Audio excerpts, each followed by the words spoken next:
Messianco, breaking Major League en la ciudad del sol. Here in Miami, we know who's el campeón. Leo my team, yeah. Suárez on the field, Alex wedding day team. Como que ya es un win. The trio Fabi singing muchachos. Las familias se escuchan los barrios. Esta camiseta pinky la llevan todos los guachos. Los rookies quedan sin comentarios. Messi ambetea, tiki-taki gol. El estadio Chase bañado en llor y sudor. Aquí se ama y se respeta el balón. Florida es tu casa, acostúmbrate al calor. Estate listo pa' Messianco. Estate listo pa' Messianco.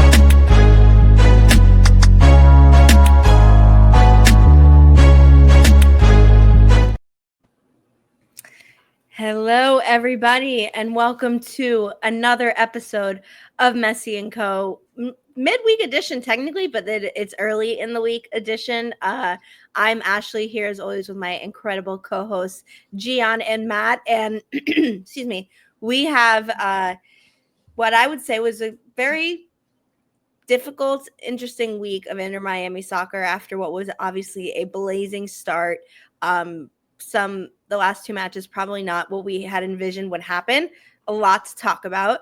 But, before we get into all of that good stuff, just how are we? Happy Monday. Is it a happy Monday? I don't know. Yeah, is it? No. Wait. Monday's the new Wednesday. What was it that you always... I said like Monday was the new Friday, but I take that all back. I take that back. It's just it's a tough week. It's a tough week to be a Miami fan. I mean, a loss and a draw is not ideal after, just being on fire since even the preseason. And but no, I mean, I don't know. We're trying to. I mean, we're gonna talk about it all now, but I mean, no, it's been very, very rough. Yeah, this sucks, man. It really does. Yeah, like we were flying high, and then all of a sudden, 2 weeks just completely changes it, and it just goes downhill. That's sports, though, right? 2 games rather, but yeah, I mean, there's still hope in there. But other than that, I'm happy, man. It's Monday. It's a new week. Goals that we gotta get. We all have stuff to do this week. We all got things that we got to get done. But I'm always happy to talk about literal goals. We need goals we need, yeah. So we got a game coming up on Wednesday. That's going to be hopefully a lot of fun. So it's just there's so much Inter Miami coming at us that it's just so much to talk about, man. Yeah, agreed. I think I don't want to say we all saw it coming because I didn't see the result coming last Wednesday. We had an unbeaten streak. We were playing really well. We had with and without Messi, we were still performing well, had some great games. Early adversity kind of felt like we were, just deep and really consistent coming into form. But then we'll start with Wednesday. Last Wednesday at 11:30 at night start time, which was difficult to say the least.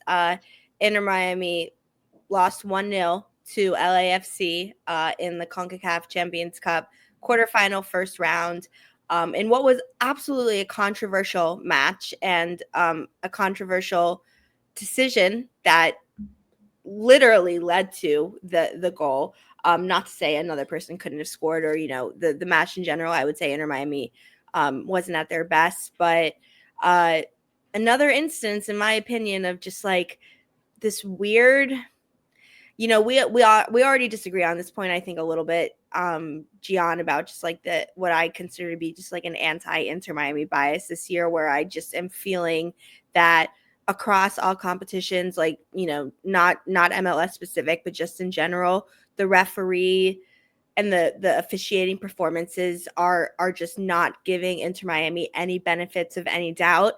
And it I think it's affecting the players at this point. Again, it's not an excuse. I think, the performances need to improve 100%. But all of this to say, the first talking point, which is that in the 19th minute, maybe, I think it was, or for first 20 minutes for sure, Nathan Ordaz from LAFC got into a little bit of a scuffle with Maxi Falcon, and I'm sure somewhat provoked. Defenders with strikers are trying to always, make their stamp early in the game, try and have control, not let the runs happen. But they got into a scuffle, and as you saw in the replay, Ordaz got frustrated young kid, had a frustrating moment, and he elbowed and basically swung at Maxi Falcone to his face area to try and stave him off. And it went to VAR, and I think we all were thinking red card. Young kid made a stupid mistake, tension, heat of the moment, all that stuff. Because I'll tell you this right now: if this was reversed and it was Maxi Falcone, it would have been a red card, and then I'd bet all the money in China on that. That expression, maybe I shouldn't use it anymore. all the my money in the world, I would bet that would be a red card for any other player on Inter Miami, but it wasn't. He was called a yellow. He ended up scoring in the second half. Inter Miami players upset. Yeah, I know I said a lot, but where are we feeling with that call, how it affected the game, and was that an excuse for Inter Miami's, in the end, lackluster performance? It definitely is very frustrating, I think, for Inter Miami. I disagree with you in the sense of that it's an anti-Miami bias, because that would signify that they're purposely trying to harm Inter Miami with every decision that they make on the field. So that's, I think, the only maybe disagreement I have with that. But I do think, and we've spoken about it before, that there is seemingly the approach that they're going to not give Inter Miami favoritism, or try to show that they're as far away from Inter Miami favoritism as possible, but that somehow swung the pendulum actually in the wrong direction too much, where they're hurting Inter Miami, where they're making decisions that they probably wouldn't make for other teams. We've seen cards that were very difficult for Inter Miami and from an understanding standpoint. Like, how are we getting these red cards? These don't look like red cards. Then another team goes and does the same thing, and they're not getting the red card. So I think it's really tough for a team to kind of figure out, how do we fix this issue when it's just so inconsistent across the board.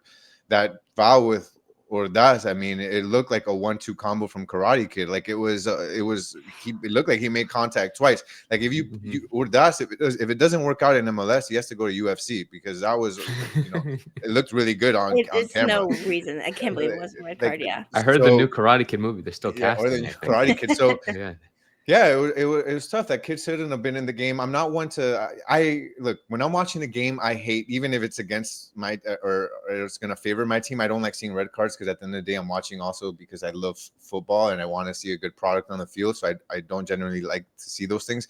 But some of these things are just so blatant, and this was very blatant to me. And the fact that he was called to review on VAR, so they saw something there that probably warranted a red, and for him to see that. He saw it at first person, then he goes and sees it in slow motion, and I'm sure there were people in VAR telling him this should be a red card, and for him not to get that card, I thought that was pretty nuts. And then just to add insult to injury, Ordaz ends up scoring when he shouldn't have been on the pitch. And look, no excuses. Whether that was a yellow card or red card, whether it was nothing, at the end of the day, that's not why they lost. There's a lot of things. I'll let Matt chime in on that play. But we can probably touch on many other reasons why Inter Miami lost that game. That wasn't one of them. Yeah. And I completely agree. I was trying also very hard to be okay with the decision in the moment. Like when he first gave the yellow, I was like, oh, okay, like maybe it's something that we missed, maybe in the replay, maybe it was accidental, maybe the force wasn't that high. But then like when you look back at it, it's like there's really no justifying this decision. It's just the wrong decision. And ultimately it takes one bad decision to completely, change the game. Yeah. If there was a red card here, I'm not saying we would have won, but we would have at least, just to say they wouldn't have scored. It would have been a 0-0 tie. Das wouldn't have been the goal scorer. We probably would have ended at 0-0, and this would have completely changed the game. I don't even know like how when VAR, he literally elbowed him. Like I don't know what else to say. Like Ordaz literally elbowed. He tried to get Maxi Falcone off of him. He elbowed him and literally smacked him in the face afterwards. Whether it was intentional or not, like in no moment in this sport, in no possibility, in no alternative reality, an elbow to the face justified as a yellow card. Yeah, never. But like what Gian said, it's not an excuse to say that, that we should have won. We still played poorly. Inter Miami should have. That was probably the poorest game that we've played all season, and it doesn't justify it. But at the end of the day, there is something that it needs to be. I don't know. Like there needs to be some sort of meeting where the referees need to come together and be like, hey, like we gotta all come to an agreement on how to make certain decisions in certain ways, because we all can't keep doing this. I think it also it biased like thing. weighs on the players. Like, it's no excuse, and that's Mhm. all true. But when you feel like you're playing, against a 12th man, it makes a difference. And Mhm. Yeah. again, I agree that in the end, whether it was rotation, whether it was just the performance tactically, it wasn't working for Inter Miami. Did not deserve to win. I wouldn't say they deserve to lose, but I would say they did not deserve to win. I think what happened in the middle, like I said, is kind of out of their control, and it's it's disheartening, I think, as a player when you're seeing these continuously happen. Hopefully it won't, I'm hoping Inter Miami come Wednesday and, take this pent up frustration and anger and, show the quality and show the passion that they all have and get a result and we move on. But it was, I think it's worth us discussing because it was just such a blatant no call. And I truly believe if it was any Inter Miami player, like if Luis Suarez was the was the striker and the defender got hit like that, he would be sent off. And I 100%, like 100 times out of 100, he would have been sent off. And so that's just what I think frustrates people. But it's over and done with now, and all Inter Miami can do is prepare for this second leg where they will need to score 2 goals, but it's at home. Chase Stadium, obviously, I think it's going to be a very intense atmosphere, big game, need to win in order to advance to the semifinals of the Champions Cup and get their hopefully first trophy of the season. So it's a super big game to what I think is going to dictate, a lot of the next few weeks. And this is the first real test. And are the players as a coach up for it? It's definitely going to be tough, but this team, I mean, this is what they built this team for Champions Cup, for MLS Cup. Like this team is still I believe and I consider them to be the best team in MLS right now. And there's the only thing that I would say is that concerns me is this team where I think their strength was last season as far as like, defense, offense. They were an offensive powerhouse last season, and really this season they're not. This season it's like the roles kind of reversed, where we were very finicky on the defensive end and there were a lot of questions and a lot of holes on defense. Like that's not the case this season. If we really look back at our games as of late, Inter Miami, I think, has only allowed about like 1 goal almost throughout most of the games, if I'm not mistaken. I'm just looking back right now at our last few Yeah, games. we've conceded 6 goals in 6 games in the Yeah. MLS. In the MLS. So, like the defense is locked in. We look at Falcon and Noah, by our best 2 defenders, Mhm. in my opinion. With Ian Frey, defense became even better. Jordi Alba doing amazing as well. When you've got guys like Bright taking another step up, playing alongside Busquets, this defense is like the wall of China. Like you can't get past it.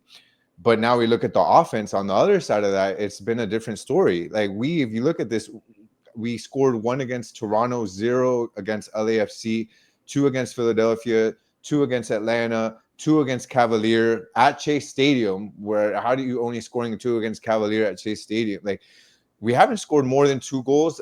I think maybe once. Yeah. Houston, right? No. Yeah, we It scored was 3 Houston against and I Kansas think City and 4 Sporting against Kansas City. Houston. Other than that, guys, we've been scoring 2 goals, 1 goals. Like this isn't the Inter Miami offense from last season, which is strange. You brought in Tadeo Allende. I know Tadeo missed a couple of games here, but you brought in Tadeo Allende. You brought in Telasco. That people were raving about, that Telasco was better than Diego Gomez. He played 1 game and he was already better than Diego Gomez. Like I think that's too soon. Telasco's good, but this team is just not as good as it was or it should be on offense. And I think that we look at this game against Toronto, guys, 22 shots. and we only scored one goal. Like, come on, that's worrisome going against a LA side that you have to beat by at least 2 goals And you know they're at going to be in a home. low block the whole game. Yeah. Yeah, because Yeah. you have to. They have this. You didn't score any away goals, and you have to win by at least 2. This can get ugly. So I don't know. I look at this team. Suarez is okay. He's the leader in assists for us, but he isn't He's missing looking. just He's golden not looking the chances. best. He's looking slower. He's looking older, and this team doesn't have speed. I think that, and the 2 guys that we have probably have the most speed on this team are on the bench, which are Robert Taylor and Fafa Picot. So this team's looking slow and not good on offense. I'm worried against LA. Yeah. Well, I think, I put out we'll also talk about the Toronto game. I think, Yeah, Matt, you said it clearly. Before we started. It was a dud of a game. There was some moments of intensity, and I mean, I think, obviously we're biased. I'm biased. But when Lionel Messi at 37, 38 years old, coming back from injury, is the player on your team that is playing with the most passion and desire, that's a problem because this is a team full of young, exciting players and who have been stepping up, but he was the only one with the pulse last night, it felt like, for most of that game. And I mean, when he scored the goal that did count at the very end of the first half, I mean, he celebrated like it was a World Cup final goal. I couldn't believe, he just so much passion, and then at the end of the game, he was so frustrated. You want to see that out of everyone, and you're not, and that is what is a little bit worrying.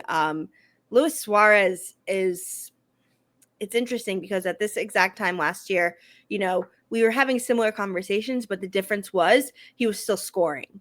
He was, even if it was, slow or having his, tiresome issues, not, being able to make the runs, he was still scoring when he got the ball in the box and had a chance. We've now seen in the last 3 games a handful of really, really bad misses, if we're being honest, where it was open goals and he couldn't get his feet and he couldn't get that final thing. And that is really what you have kept Luis Suarez for, is because other aspects of his game has slowed, understandably, but his scoring hasn't, and his deathly, the precision to be a goal scorer, that if you sniff the goal, you're scoring it. he's got 8 shots in his last 3 games, and he has no goals.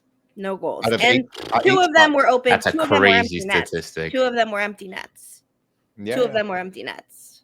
yeah. So 8 shots. He got 1 assist and 1 goal in 6. Wait, 1, 2, 3, 4 in 5 games. 1 goal and an assist. I mean, it's also that can. I mean, maybe you think 1 goal and 1 assist in 5 games, but if that's not what you see on the pitch, like, it should be more based off of the chances that he's getting. Oh, And for he's sure. just not being clinical, like you said, Ash. He's Not not being finishing clinical, things yeah. that he was finishing last season.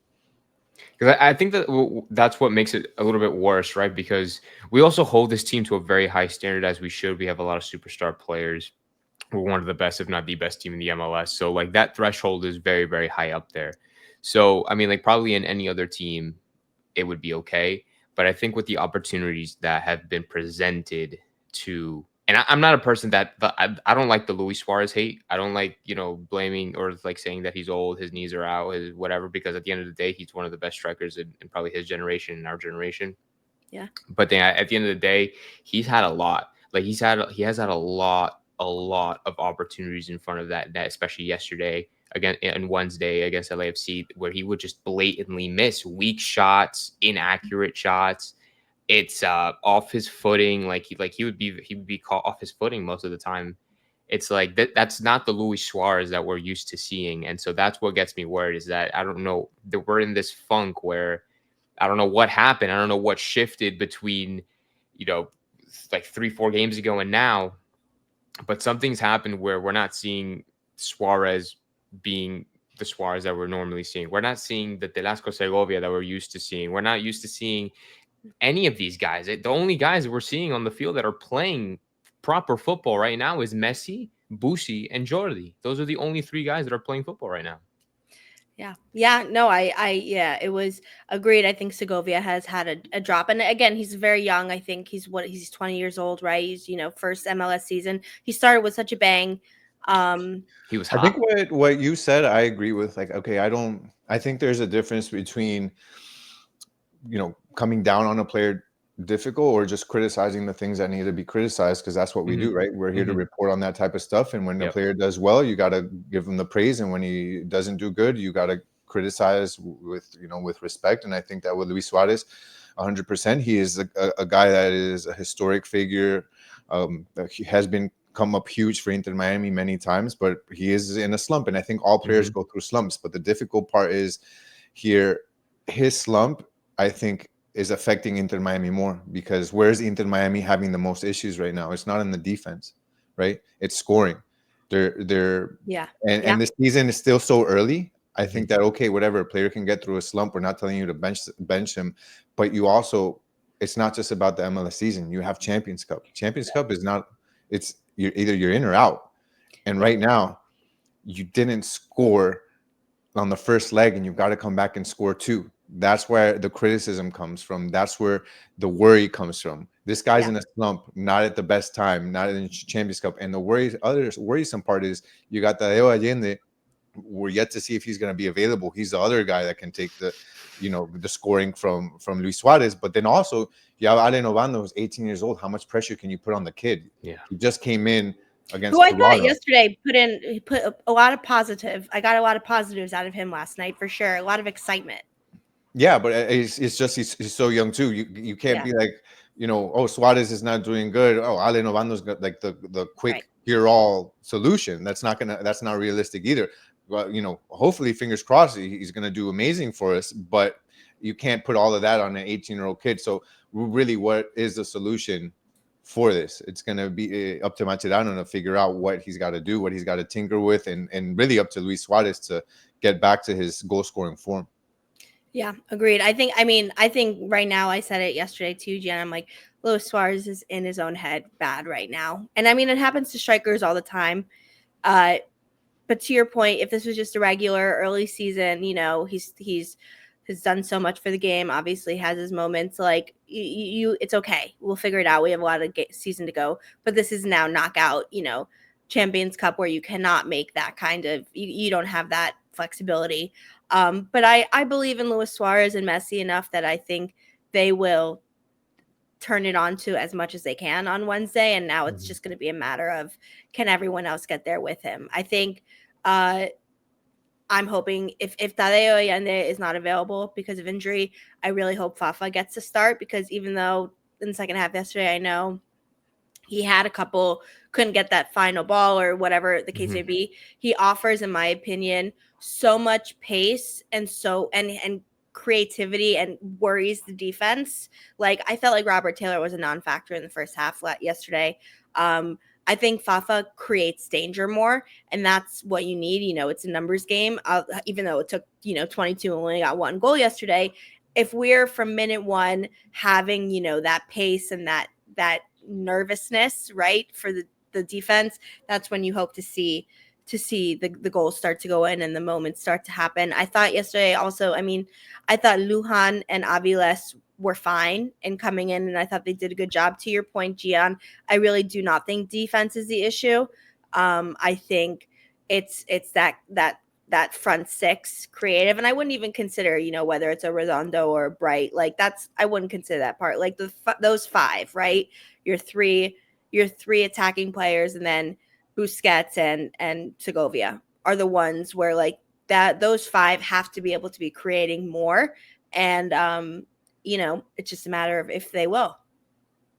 Yeah, well, creativity is the one part that I think has lacked more than anything. I mean, obviously, when the ball's in Messi's hand, and not his hands, but his feet, rather, he can create magic out of nothing. But a lot of the other players, I think, need to step up. Velasco, who was showing a lot earlier on in the season, up to the last few games, was a guy that, when Messi wasn't around, was creating and was distributing the ball. I think he's kind of slowed down on that. Busquets, I'd like to see more out of Busquets. Busquets, who won't is be playing on Wednesday, by the way. which is a tough part also, which is another hurdle. So who's going to be? Obviously, it'll probably be Redondo And Bright. Bright. So yeah. Redondo's going to have to take a big step up there. Redondo, I'm not sure how much we're going to get into the Toronto game, but against Toronto, Redondo didn't have the best first half. He second half he came alive a little bit more, but still nothing, amazing yet. What I would expect out of Redondo. So he's got some big shoes to fill for Busquets. But look, if I can pinpoint one thing that I guess I want to see against LAFC, it's, dude, play the ball forward, man. Play the ball forward. Too many times, especially against LAFC that first game, you break a line, and instead of going forward, they go and put the ball right back to square one. And it was annoying. That happened many times. I mean, you guys got to play the ball forward. You already did the tough part. Busquets broke that line, and they already, they already got past LAFC's midfield. They also stopped force feeding Messi. Yeah. I saw that too many times.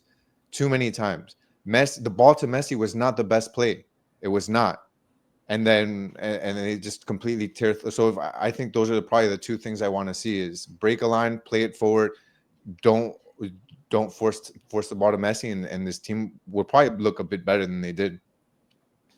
I'm actually thinking, who will those midfield three be? Because if you're going to have either Fafa or Robert Taylor or Allende, let's say, and then you have Suarez. I mean, I guess it's gonna be right. And that's gonna be such a young, having Bright and Redondo. It's so young, and maybe you switch one of those for Kremaski.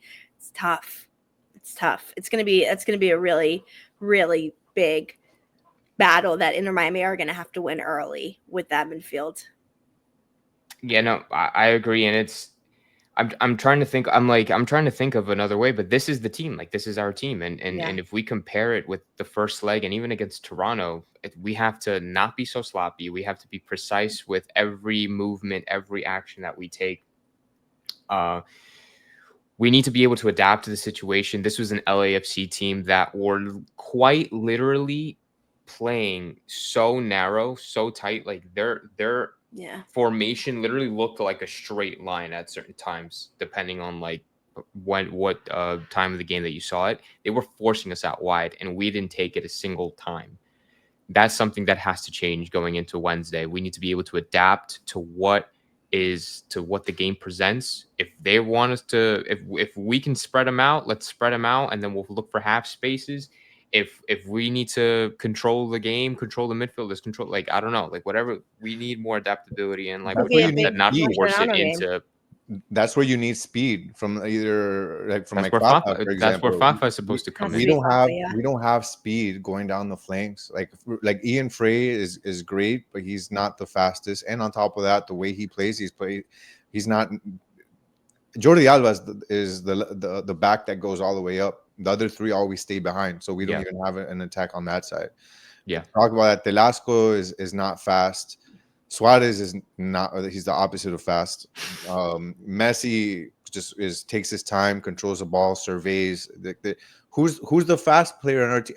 Because it's funny. It's Allende or Fafa. I mean, yeah, and Robert Taylor too. But I don't trust. Right now, I don't trust Robert Taylor to make the right final pass and creation on that side. Even though if he has the speed, I don't know. We'll see. This is a big Mascherano game, right? This would be a really big test to see, not just choosing your lineups and again, refereeing, some things are out of his control, no doubt, but picking not only the right rotation, the right lineup, but getting your players to play the right way and get the best out of them, making sure they understand that they have to be more attack minded, that they have to be able to go on the offense, that they have to create these goals. That mental hurdle that he's going to do. And this is something I wanted to bring up. Which goalkeeper is he going to be choosing? Because, for that first goal, we didn't talk about it in the goal last week against LAFC. I think it's tough. Hindsight's 2020. I will say, I think Ostari probably could have done a little better on it. You never know. But in that moment, his positioning and his speed reflexes weren't there for that. Would Drake Callender make the exact save? No way to know for sure. But I think Ustari could have done better. Maybe still dealing a little bit with that leg pain. Drake yesterday, in my opinion, obviously goal withstanding. I thought he played pretty well. I thought he was, he showed that speed, the youth, made some better passes. But Ustari really hasn't done much. I'd say to say he should lose his spot completely. But again, that's what I'm asking you. Who do you think should be the starting goalkeeper for tomorrow's game? I'm really glad that you brought that up because I completely forgot about how they scored their goal, how Ordaz scored, and then obviously how they scored yesterday. But I completely forgot. So I'm really glad that you brought this up. For Ustadi, that is his like downside to his game. We all love how aggressive he gets. We all love how much he likes to take a risk, and he's very accurate when it comes to that. When he takes the risk, he's most of the time he's successful at it. But then I feel like he doesn't know when to not take those risks. Like I feel like he's just always constantly getting off his line, trying to push the forward, trying to, show his presence. But then like he'll just forget to just stay on his line sometimes. Sometimes like it's okay to just stay by the near post. Like that was a complete Ustadi mistake in the Ordaz goal. He was off his line. He was the near post. The near post is right there. Just stay by it. Just stay by it. He would have caught it. And so that's where the downside to his game, in my opinion, is. For Drake, I think it's the opposite. I think his positioning is very good. I think his distribution is pretty good at certain moments, and certain times it's not. But it is what it is. He doesn't have that risk factor, the sweeper keeper factor that Ustadi has, but he's more secure. He's more he knows where to position himself, and he could be pretty reliable. I thought he did his job yesterday against Toronto. Besides the goal, I know it was a weird goal to concede because Bernadette. I think he still had two defenders surrounding him. Yeah, that's hard to blame on Drake. So you know what I'm saying? And then he just did a duck, he chipped it with the corner of his foot, and then it went to the other side. So it's hard. Yeah, that was on the defense. So that was just a defensive thing in general. So I thought Drake did fine yesterday. So honestly, like you said, Ashley, and I'll wrap it up like this: it's very difficult to bench Ustadi based off that. But like I said, if that's something that, in my opinion, I think that's something that's going to be a little bit too risky. Because if LAFC catches us off guard for even just a split second and Ustadi's off his line, we're just gonna keep conceding goals like that, and I wouldn't want that to happen. I'd still probably start Ustadi just because he has been playing and Drake has not been. I guess his sharpness is not up. He's not in form or whatever. He hasn't gotten a lot of minutes this season. I'd still play Ustadi, but it's just something to consider to just kind of watch out for both keepers. I mean, for as much risk that he takes, he's only allowed 4 goals in the last 7 games. So at the end of the day, I think it's worth the risk, because I feel like the plays that he makes, his ability to play the ball and to transition and all that sort of thing is more of a benefit to us than anything else. Something that Drake Callender doesn't necessarily bring to us. Feel safer when we're playing out of the back with Ustadi. So I would still go with Ustadi, and just to what Matt said, just having more consistency and having more playing time. I don't think you stick Drake Callender, who's just coming back from an adductor injury, right into a knockout game. This is a final. We're playing a final essentially. Yeah. So I got to agree with that. I don't think it's that. Right now you've got really 2 starting caliber goalkeepers, which is huge for any team. So we'll see what happens down the line. But if we're just strictly talking about Wednesday night's game, it's got to be Ustadi. Risk and all, guy's been really good. And the one thing we need help with right now is offense. The defense hasn't been an issue, so we need a guy that can really step in and help us transition into offense as soon as possible, put in those passes, help us build out, and that's going to be Ustadi for me. Yeah. I mean, I agree. I think so too. I would say, if Drake did start, I wouldn't be like, oh my God, that's the worst decision Mascherano's ever going to make. The team's screwed. I think maybe, you know, things are cooking that we don't know about, but I agree. I think it should and probably will be Ustadi. But yeah, it was just it's an interesting point. I agree. It's very far though down on the list of, I'd say, issues and priorities for Wednesday's game, but it was worth mentioning. I will be curious to see what the back four looks like, because this is you know, for yesterday, Ian Frey, I don't think had a great first half for his standards, because I think he's, you know, outstanding. I don't think he had a great first half. But Cello came in the second half. I even watched that. I'm like, I want Ian Frey every time. Mhm. So hopefully Ian Frey gets the nod. He didn't get the nod Wednesday.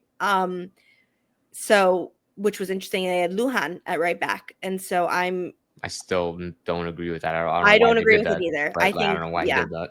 I don't like that either. I think we'll have to see. If it's Cello starting, that will. I mean, Ian Frey, I wouldn't fault Ian Frey that much. He had his hands full. Like He did have his hands full. That's why I said he has a very high. I'm probably gonna like, mispronounce his name, but expectation. Corbuano. Oh, the striker, number 7. Yeah, dude. Yes. He was playing. Mhm. He was playing out wide, like almost on the outside of the field. Like he was on that line with Ian Frey the entirety of the game, and it was just he was fast as heck. He was really good on the ball, and they were constantly looking for him on every play. Ian Frey, I mean, but he's gonna have Dennis Bouanga against him on Wednesday, which then it was good practice. It's like, yeah, and we'll have to see if it's going to be Bouanga still. It depends if Giroud comes in, or if their other forward comes in, or their other winger comes in, and he maybe Bouanga switches back to the 9. We'll have to see. But regardless, it was really good practice, and I feel like Ian Frey did fairly well. He didn't let probably the most I think the most dangerous player on that team score, right? Yeah, true. So I hope it's Ian Frey. He locks it I hope it's down. Ian Frey. He locks it down. Yeah, I hope so too. But I'm just saying, you know, based on the rotation and what we see, I think the only thing I know for sure is that it's going to be Luis Suarez. Sorry, it's going to be Jordi Alba, and I think Maxi Falcon. I think those two are guaranteed for Wednesday. Mhm. I don't know about the other two. I think it could be. I think it's Falcon and Noah. What? I feel like, I don't know if you guys feel the same way, but I feel like Mascherano is inkling a little bit towards Noah more than Aviles. I Do you feel think that's so too, the same, but or like no? yesterday, I thought Aviles played really well, and we disagreed Yeah, on he this did. point, Gian. I didn't think Noah Allen played that great last Wednesday, and that was, you know, again, it's just opinions. We all feel differently. So that's why I think the good thing about having a deep team and having rotation is that you have a good deep team and rotation. The bad part about having a good team with rotation is that you have a good team with rotation, meaning it's impossible for us to know, and I think it's impossible for the players to know which 4 are going to be chosen in those given matches. And so I could see it being Aviles, I could see it being Lujan, I could see it being Noah Allen, I could see it be Lujan on the right, I could see it be Cello on the right, I could see it be Ian Frey, and I have my, you know, what I think would be the best 4, but that could be very different from Mascherano's, and so that is something I think it's going to be. I think really Cello lost his interesting. spot already. Honestly, I think hope Cello's I think Cello's coming in to help Frey with minutes and that sort of thing. That's what to me it looks. I mean, we'll have to see, because obviously Cello got injured. But we'll see Wednesday. Yeah, that's one of the big questions. I we'll think. have to see. I don't know. I'm thinking about what the offense looks like, and to me, I really think that Fafa has to be in there for speed. I agree. For sure. Especially if Tadeo's not in, the team is too slow. 100%. Way too slow. I just don't know how. Look, so this is how I'm looking at the team. I'm seeing Jordi, Allen, Maxi, Frey with Telasco. It has to be Telasco. It has to be obviously Brighton, Brighton Redondo, and then Fafa, right? But then it's like, I don't know. I feel like it's just too predictable. I feel like it's going to be too predictable. We're not going to be able to put in there. Like LAFC are not going to let us through. Like if they're going to play at all similar to how they played on Wednesday, they're just not going to let us through the middle at all. So like we're not going to be able to. They're going to want us to like do long balls. They're going to want us to do all of that because they know they're going to beat us because we don't have the fast players. The only fast player we have is Fafa. So it I don't know. It's hard. I mean, it's going to be hard. I mean, I would like to see Telasco always gets like a more central role, and then Jordi Alba pushes forward. So that's how we play with the five up top: Jordi, Telasco, Suarez, Messi, Fafa. But I don't know. I don't know. I don't know. I have no idea. It's going to Well, that's be why you need interesting to speed see. out wide. I think that's what. But we just weren't doing that. So I mean, like if we change it up Right. this time, then maybe it'll work. But we just weren't doing it last time. This is kind of a wild card, and I don't think it's going to happen. I really don't.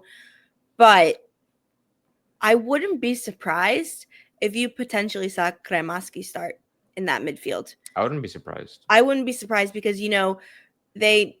Bright, I think, is so great defensively, in all honesty, and is so takes up so much room that Mascherano might be saying, we need to score 2 goals. We need to create a lot. I trust our defense. I trust, especially if Jordi goes up, the back 3 defenders to hold it and Bright to be there, where I want Segovia and I want or Messi or whoever, in that position on the right. And I want Kremaski to push because I don't think Redondo will push. Redondo or Bright, they're not going to push enough creatively on offense. Kremaski will. Whether it works or not, it's a different question.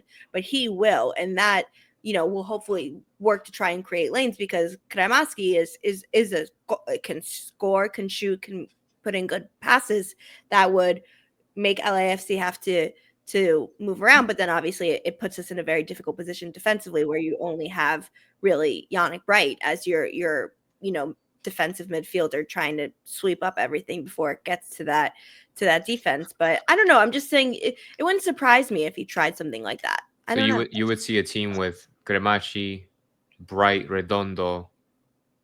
No, I would see it be Segovia, Bright and Kremaski. Oh, okay. That's what I'm saying. You're making a big change if you're going for a more offensive minded player versus a more defensive minded player.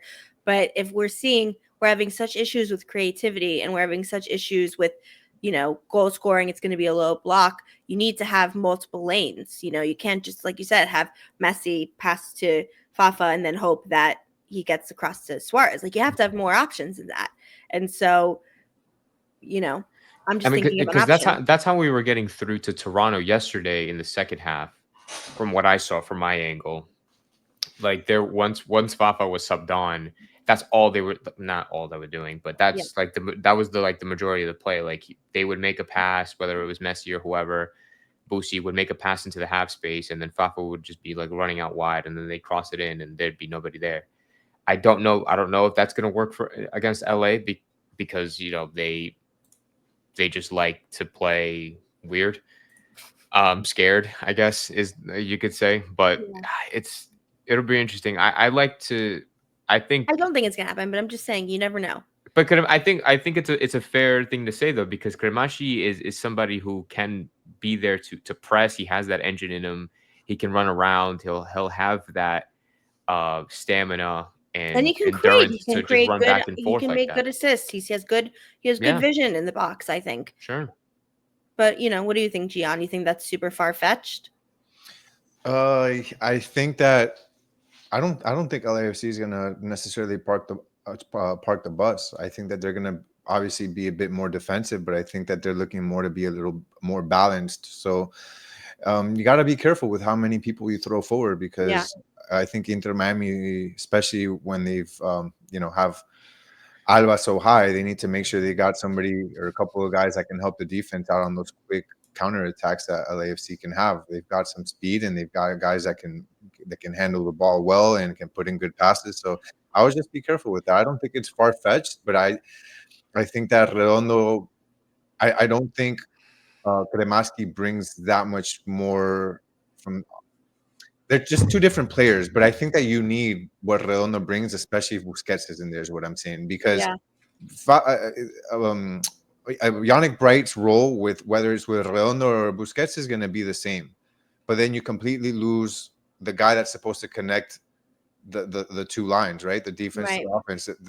Busquets is that guy. If Busquets isn't that guy, then who is it going to be? You think it's Telasco? Telasco needs to help up front too. Like, I think that's going to No, I agree. Yeah. Yeah. I really think Redondo is going to be that guy that plays that Busi role, and he's good with the ball. I mean, he's not there on offense, but he's really good, I think, at finding players and connecting those two lines.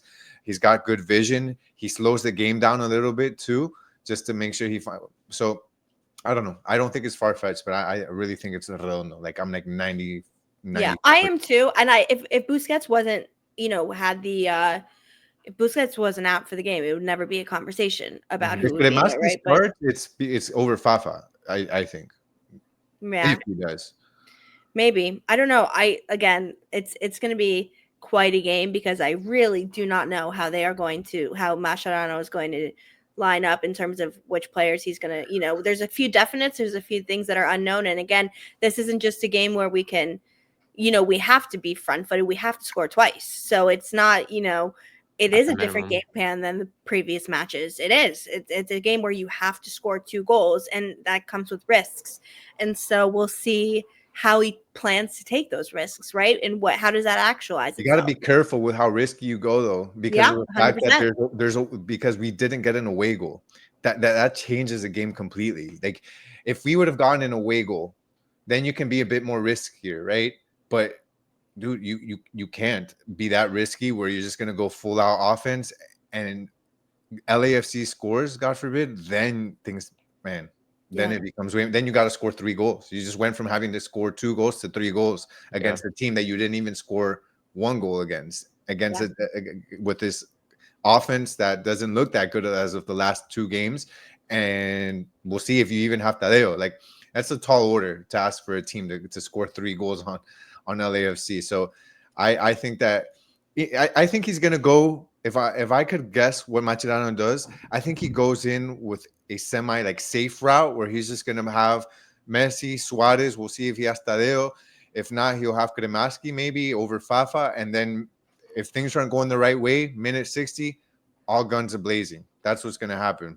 Right. Throw Fafa in, maybe Taylor, maybe bring in Obando if he gets more confidence. Bring in the speed, but I think he's gonna go in semi-safe because it's 1-0.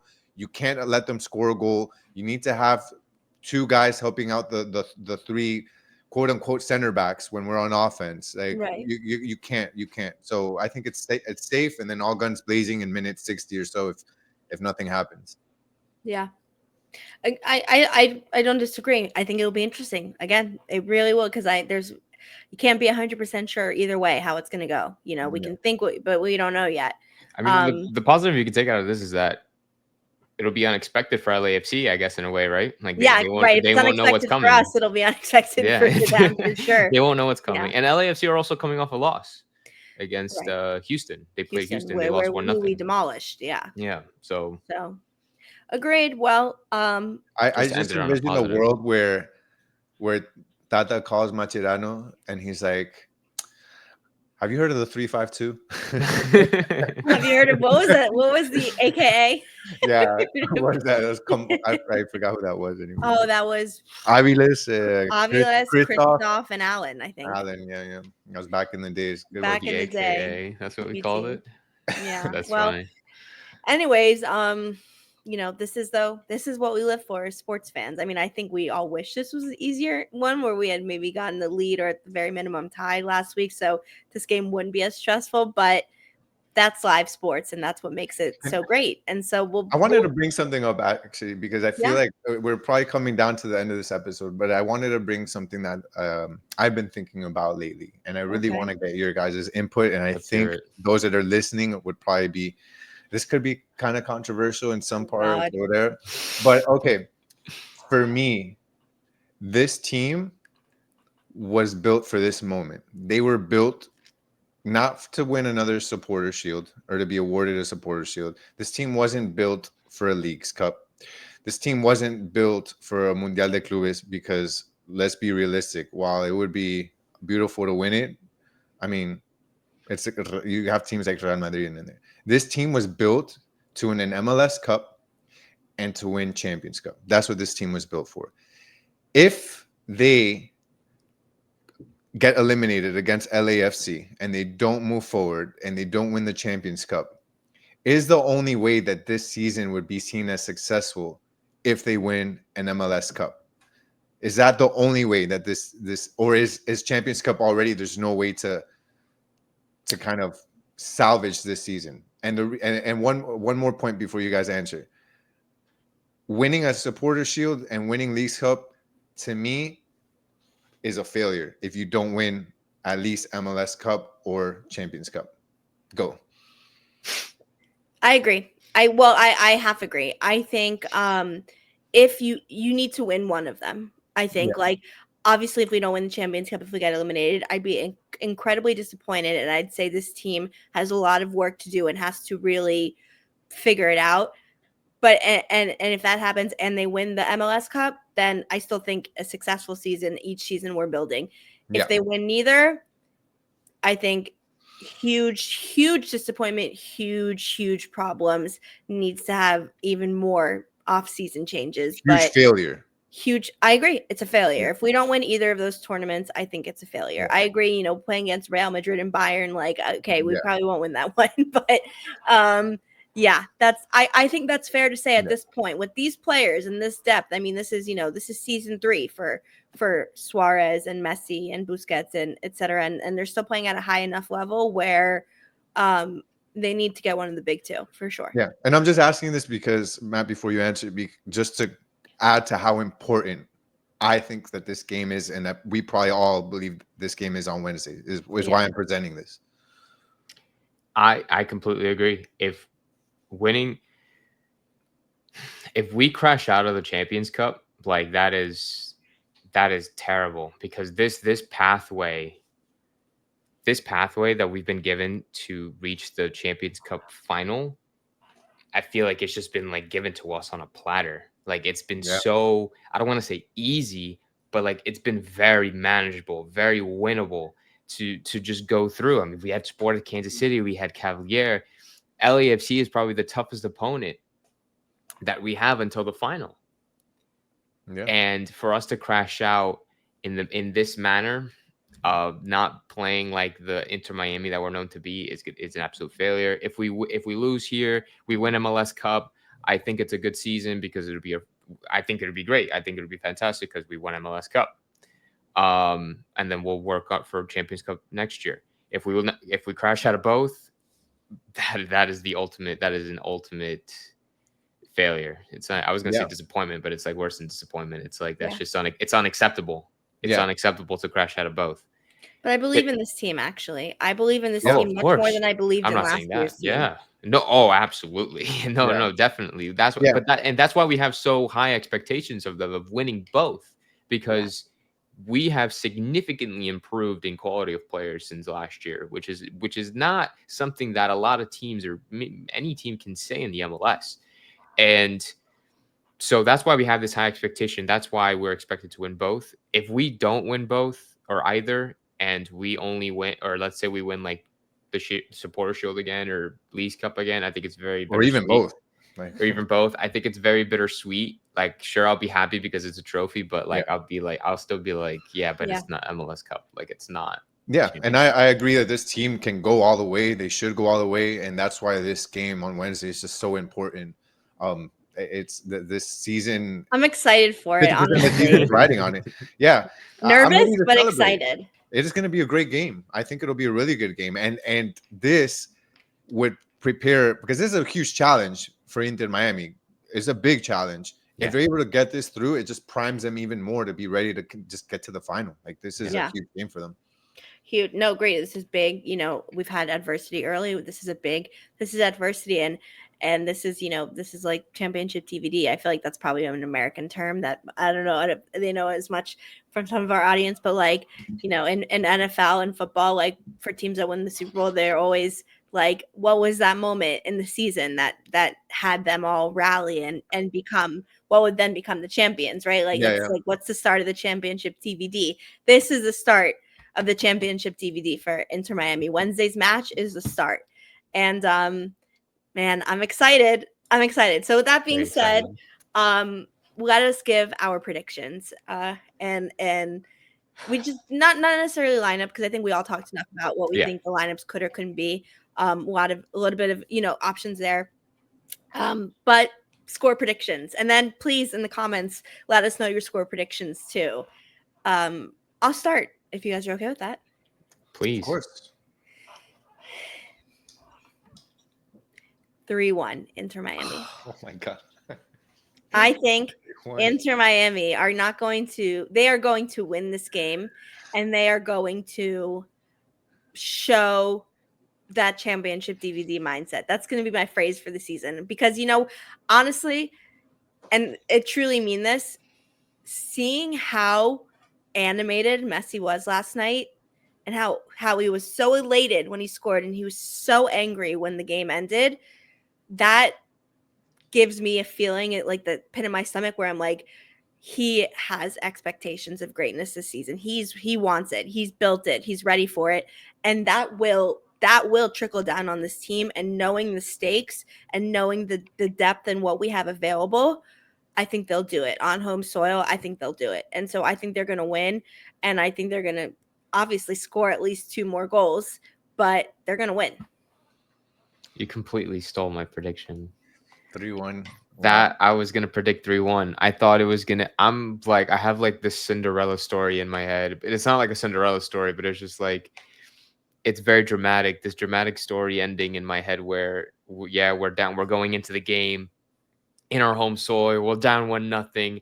We need like a dramatic win to go through the next round, and then they score first. LAFC score first, and then we just put 3 past them. No, I don't want LAFC to score first. No, I but want like us to score first. No, but like, what I'm saying, like just something dramatic like that. Yeah. I think Wednesday is going to be super, super dramatic. It's like we said before, it's so going to be a intense. final, and I think a 3-1 prediction, I think, is not even something. It's just something we need. We need that. We need that score line. Right. So if they score, we're going to need to put 3 anyway. So I'm going to side with Ashley on a 3-1 win for Inter Miami. 3-1's a heart attack for me. I'm not going 3-1. There's no 3-1. I'm going 2-0. To me that has to be the scoreline. This Inter Miami defense, I have a lot of confidence in them. I like that better. I really do. I have a lot of confidence in this defense. They've had a lot of clean sheets, or just they played really good at LA. And they took a barrage a couple of times. I don't think Ustadi is going to make the same mistake. I think Ustadi is going to be better. I think he's been better. I have a lot of confidence in him as well. And I don't think Inter Miami can afford to get scored on one time. I really don't. I think that becomes a totally different game. It changes the tactics. It changes the personnel. It just becomes so much more difficult. I think it has to. If we score 3 and then they get 1 at the end, that's different. That's different. I can say when the goals are going to be scored. But that's different. But if they score a goal early on, if that one goal that you guys are talking about comes early on, especially if we go down, that is just, I'm not ready to experience a game like that. I don't want to. And I don't think this team wants to. So it's got to be a clean sheet, and Inter Miami is going to get the 2 goals that they need to move forward, the minimum, the 2 goals. And really, like, I don't want to be pessimistic here, but this is a team that's not going to have Busquets. We saw that this was the biggest reason why they didn't move on in last season in the playoffs, because they were missing Busquets. I know this is different. It's not the playoffs, but he's a player that's going to really help on the offense. You don't know how Tadeo is going to be if he even gets minutes. I don't see this team. Not that I don't see. They're capable of it, but it's going to be difficult to score 3 goals. I'm sorry, guys. I'm being Gian, come on. No, I'm 3-1. All right. So I'm going 2-0. We need to believe. And YouTube comments, bring it on. There's a couple of you that anytime I say something like this, I'm waiting for it. I will read them and I will respond. 2-0. I believe in this team, but I'm also realistic, guys. I got to keep it grounded. So 2-0. All right. Vamos Inter. Okay. Well, wait. Just because I don't want anybody, before they say I'm a hater and all that. Hold on. You a hater? Never. See? What's he gonna get? Oh wow. You pulled up the towel. Girl, we know you're an Inter Miami fan. I have that too. I forgot about those. All right, bring the YouTube comments. Screenshot this. Okay. I think on that note, we are ready. Big game ahead. Let us know what your predictions are. Thank you so much for watching this episode of Messi and Co. I'm Ashley. That is Gian. That is Matt. And we will see you next time. Vamos Miami. I'm gonna get